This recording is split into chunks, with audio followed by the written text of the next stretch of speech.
কিছু কিছু লোক না অদ্ভুত একটা অসুখে ভোগে, সেটা হচ্ছে লাং ছোট হয়ে যায়। তো ভারী অদ্ভুত কথা, অনেকে অনেক কিছু জিনিস দিয়ে জানেন। লাংস আমাদের একটা স্পঞ্জের মতো জিনিস, যেটা অক্সিজেন যখন আমরা ইনহেল করি অক্সিজেন ঢোকে, যখন আমরা এক্সহেল করি অক্সিজেন কার্বন ডাইঅক্সাইড বেরিয়ে যায়। তার লাংসের যে স্পঞ্জিসিটি সেটা একদম যখন আমরা ইনহেল করি অনেকটা বড় হয়, যখন ছাড়ি সরু হয়ে যায়, একদম ছোট হয়। অর্থাৎ সেটা হচ্ছে লাং ক্যাপাসিটি কতটা। এটা পালমোনারি ফাংশন টেস্ট করলে আরো ভালো বোঝা যায়। কিন্তু এই লাং ক্যাপাসিটি আমাদের সবার কমে যাচ্ছে। কমার পেছনে দু তিনটে ডাইরেক্ট কারণ আছে। একটা হচ্ছে এনভায়রনমেন্টাল পলিউশন, দ্বিতীয় হচ্ছে স্মোকিং, তৃতীয় হচ্ছে ওবেসিটি। লাং তুলনামূলকভাবে ওই অতটা ওজন নিতে পারে না। চতুর্থ, একটা অদ্ভুত রোগ আছে জানেন, ইন্টারস্টিশিয়াল লাং ডিজিজ। আমাদের টাইগার পাতাউদি এই রোগের শিকার হয়েছিলেন। এই রোগটা না, একটা ভাষায় তো আমি ইন্টারস্টিশিয়াল লাং ডিজিজ বললাম, এবার যদি পালমোনোলজিস্টের কাছে যান তারা এর আবার অনেক কটা ভাগ করবে। মোট কথা, এতে লাংসটা ছোট হতে থাকে। লাংসটা ছোট হওয়ার জন্য অক্সিজেন নেওয়ার ক্ষমতা কমে যায়।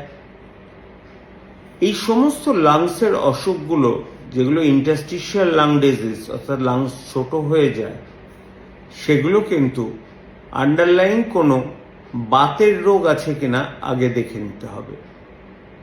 ধরুন আর্থ্রাইটিস বা লুপাস, এসএলই, এই টাইপের রোগ।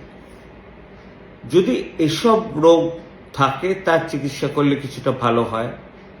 আদারওয়াইজ ইন্টারস্টিশিয়াল লাং ডিজিজের কিছু ওষুধ এসেছে যেটা কিছুটা ভালো করে।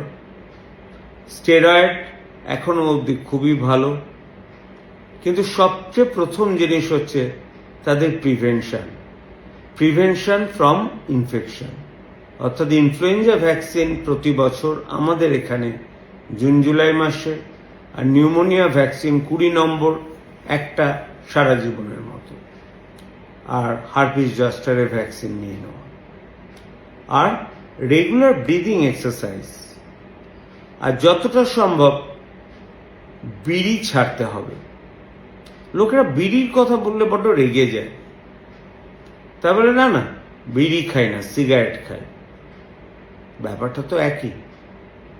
সুতরাং এই যদি হঠাৎ দেখেন আনএক্সপ্লেন শ্বাসকষ্ট, কোনো কিছু পাচ্ছেন না, এক্সরে খুব বেশি বোঝা যাচ্ছে না, পালমোনারি ফাংশন টেস্টে আপনি দেখলেন রেস্ট্রিকটিভ লাং ডিজিজ, আপনি কিন্তু একটা সিটি চেস্ট করাবেন, HRCT, এবং এক্ষেত্রে কিন্তু পালমোনোলজিস্টের ওপিনিয়ন নেবেন, কারণ বেশ কিছু ইন্টারস্টিশিয়াল লাং ডিজিজ কিন্তু সেরে যায়।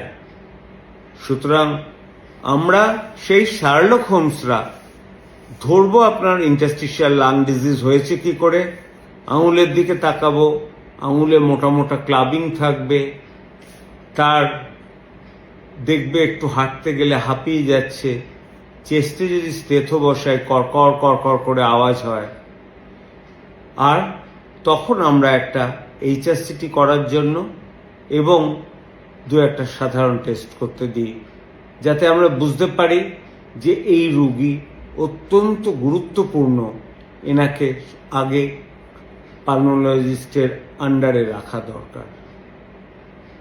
সুতরাং অসুখ আছে, ওষুধ বেরিয়েছে, কিন্তু সবচেয়ে বড় ওষুধ বোধহয় কোনো অ্যাডিকশন না। সেটাই চেষ্টা করে দেখুন।